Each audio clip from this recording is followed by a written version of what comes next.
تو اس کے بعد اللہ کے رسول صلی اللہ علیہ وسلم کی عمر مبارک 25 سال کی ہوئی تو حضرت خدیجہ بنت خویلد جو ہیں ان سے شادی ہوئی، اور وہاں سے اللہ کے رسول صلی اللہ علیہ وسلم کے ازدواجی زندگی کا آغاز ہوا، جس میں اللہ نے سب سے پہلا بیٹا دیا جس کا نام قاسم رکھا، پھر دوسرا بھی بیٹا دیا جس کا نام عبداللہ تھا، یا دوسری بیٹی دی جن کا نام زینب تھا، پھر اس کے بعد زینب کے بعد عبداللہ پیدا ہوئے۔ یہ بھی روایت ہے کہ زینب سے پہلے عبداللہ پیدا ہوئے۔ بہرکیف جو بھی ہو، دو بیٹے اللہ تبارک و تعالی نے خدیجۃ الکبریٰ سے دیے، پھر اس کے بعد 4 بیٹیاں دی، ایک حضرت زینب ہیں، ایک حضرت عقیہ ہیں، ایک حضرت ام کلثوم ہیں، پھر آخری میں حضرت فاطمہ ہیں۔ ان 6 اولادوں کو حضرت خدیجۃ الکبریٰ سے نسبت ہے۔ پھر کوئی شادی سے اللہ کے رسول صلی اللہ علیہ وسلم کو کوئی اولاد نہیں ہوئی، سوائے آخری زمانے میں 9 ہجری میں حضرت ماریت القبطیہ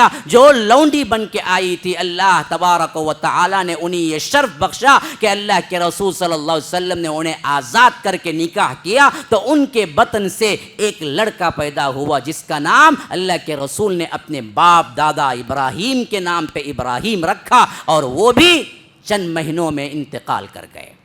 اللہ کے رسول صلی اللہ علیہ وسلم کی کوئی نرینہ اولاد اس عمر کو نہیں پہنچی جس عمر کو ہم مرد کہتے ہیں، رجال کہتے ہیں، رجل کہتے ہیں۔ بلوغت کی عمر کو کوئی بیٹا نہیں پہنچا، تینوں بیٹوں کو اللہ تبارک و تعالی نے بچپن ہی میں واپس بلا لیا۔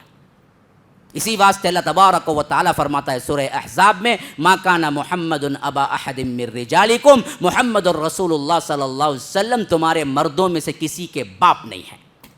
بدبخت قادیانی پکڑ کے کہتے ہیں دیکھو جی تمہاری سیرت کی کتابوں میں، تمہارے احادیث کی کتابوں میں کہا جاتا ہے کہ اللہ کے رسول کو 3 بیٹے تھے، قاسم ایک تھے، عبداللہ ایک تھے، ابراہیم ایک تھے، جبکہ اللہ کہتا ہے کہ مردوں میں سے کسی کے باپ نہیں تھے، تو قرآن سے ٹکراتا ہے۔ اس واسطے حدیث کو اٹھا کے پھینک دو، یہ بہت بڑی سازش ہے۔ بدبختو یاد رکھو، رجل کی جمع رجال ہے، اور رجل اس وقت اس آدمی پہ بولا جاتا ہے جو بلوغت کی عمر کو پہنچتا ہے۔ اللہ نے نفی کی، وہ بیٹا آپ کا کوئی، وہ بیٹا جو بلوغت تک پہنچے اس کے آپ باپ نہیں ہیں۔ بیٹے ہوئے، کوئی 4 سال میں، کوئی 3 سال میں، کوئی 18 ماہ میں، اللہ نے واپس بلا لیا۔ یہ بات نہیں کہ اللہ کے رسول کو بیٹے نہیں ہوئے، بیٹے ہوئے، لیکن کوئی بیٹا اس عمر کو نہیں پہنچا جسے ہم مرد کہہ سکتے ہیں، یا 18 سال یا 14 سال یا بلوغت کی عمر کا کہہ سکتے ہیں۔ اسی واسطے اللہ نے نفی کی کہ ما کان محمد ابا احد من رجالکم، تمہارے مردوں میں سے کسی کے باپ نہیں ہے۔ یہ نہیں کہا کہ مرد بچوں میں سے کسی کے باپ نہیں ہے، مرد بچے پیدا ہوئے اللہ کے رسول صلی اللہ علیہ وسلم کو۔ یہ خاندانی بیک گراؤنڈ ہے جس کو یاد رکھنا ہے۔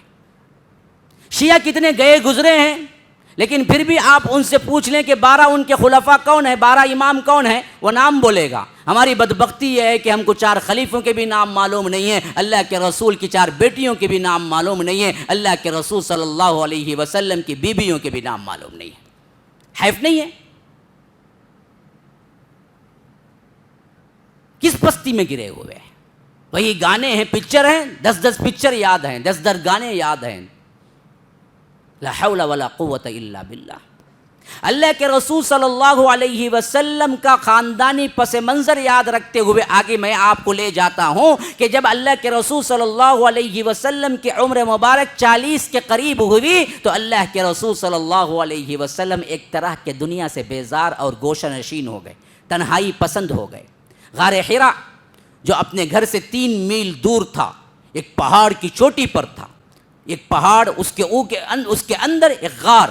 اللہ کے رسول صلی اللہ آج بھی جائیں، ہمت کر کے اس کو چڑھ کے دیکھ لیں، اچھے سے اچھے ہٹے کٹے نہیں چڑھ سکتے۔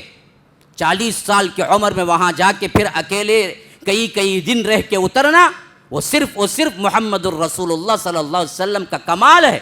جہاں چڑھتے تھے اور وہاں رک جاتے تھے، کبھی 15 دن اسی ایک غار میں رہتے تھے، اور 15 دن کا پانی اور ستو لے جاتے تھے۔ ان میں بھی کوئی گزرتا، کوئی مسافر وہاں سے نکلتا یا کسی کو مدد کی ضرورت پڑ جاتی تو اللہ کے رسول اسے ستو پانی کھلا دیتے۔ ایسے ہی زمانہ گزرتا رہا، اور اما عائشہ کی روایت میں ہے کہ غار میں کیا کرتے تھے؟ تو بخاری کی روایت میں آیا ہے کہ تحنس کیا کرتے تھے۔ تحنس کا مطلب ہے اس دنیا کے اوپر غور و فکر اور اللہ تبارک و تعالی کے عبادت کا ایک طریقہ۔ ابھی نبوت نہیں ملی لیکن اسی وقت سے اللہ تبارک و تعالی کی عبادت کا ایک طریقہ، ایک سوچ کہ اللہ نے کیوں پیدا کیا، کیا ہو رہا ہے، یہ لوگ کیوں اتنے جاہل ہیں، ظلم انسانیت پر کیوں ہو رہا ہے، اس کی ریمیڈی کیا ہے، اس غور و فکر میں گزرتا یہاں تک کہ 40 سال کی عمر ہوئی تو جبرائیل امین آئے غار کے اندر،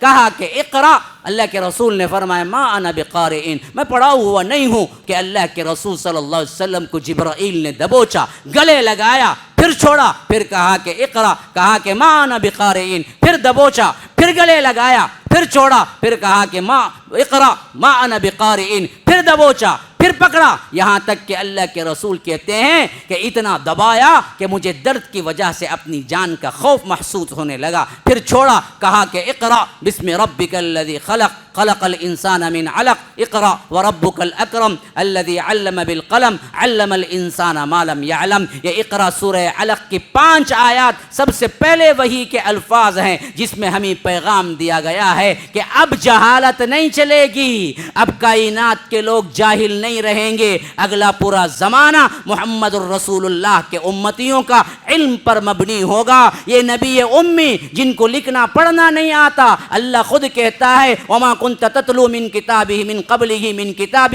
ولا تخطه بيمينك اذا لارتاب المبطلون۔ یہ نبی وہ نبی ہے جس کو لکھنا نہیں آتا، جس کو پڑھنا نہیں آتا، جو ان پڑھ ہے، لیکن پہلے وحی کے الفاظ پڑھ پڑھ پڑھ۔